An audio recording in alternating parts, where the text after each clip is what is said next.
Hey guys, I've got like 58 minutes before I need to get back to work, and I'm so pressed for time this weekend. I'm sorry I can't give this like a super in-depth breakdown, but I want to get this out there because I know what the spiritual hidden meaning is of N95 by Kendrick Lamar.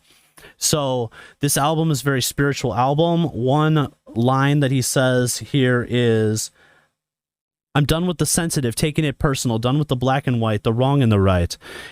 At this point, he's saying that he's done with something called duality. Duality is when we see ourselves as individual people only, and we don't see the inner essence of every person. So when he says he's done with the black and white, the wrong and the right, this goes back all the way to a biblical thing. It's the idea of in the Garden of Eden, what did we learn that separated us from God?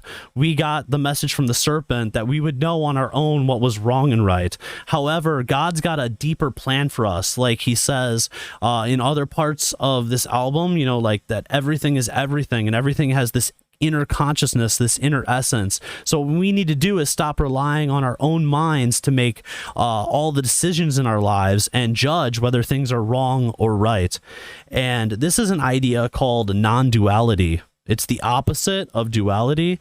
And in other parts of this album, he talks about Eckhart Tolle. Eckhart Tolle is probably the most famous non-duality teacher in America. So if you're interested in that kind of thing, you might want to look up some of his videos here on YouTube and hear what he has to say.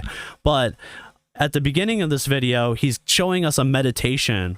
Take off the foo-foo, take out the clout chase, take off the Wi-Fi. He's talking about all these things, but not just things that we want, you know, like chasing clouds or whatever. He says, take off the car loan. So what he's talking about here is mentally dropping all of the things that we think make us who we are so that we can see what's really left at the end of it. Like what's really real inside of us when we drop all of these concepts and thoughts that make us up who we are. Because if you think about the way that you actually live life, you're probably thinking about this stuff all the time, telling yourself some kind of mental story that's, you know, in the end, it's not even really true. So yeah, that's why Kendrick is floating out over the sea like Christ there. He's trying to show us that when we drop all of these things and we get in touch with our inner essence, we haven't really lost anything. It's actually hard as and, you know, we can come in contact with our true God essence within. We can come in contact with God. I've already done a small breakdown of the album, Mr. Morale and the Big Steppers, and you can check that out up at the top left there. And if you want to subscribe to my channel, I will be... I'm sorry this isn't so eloquently put, but like I said, I got to get back to work now in 55 minutes, so I'm going to upload this one for better or for worse.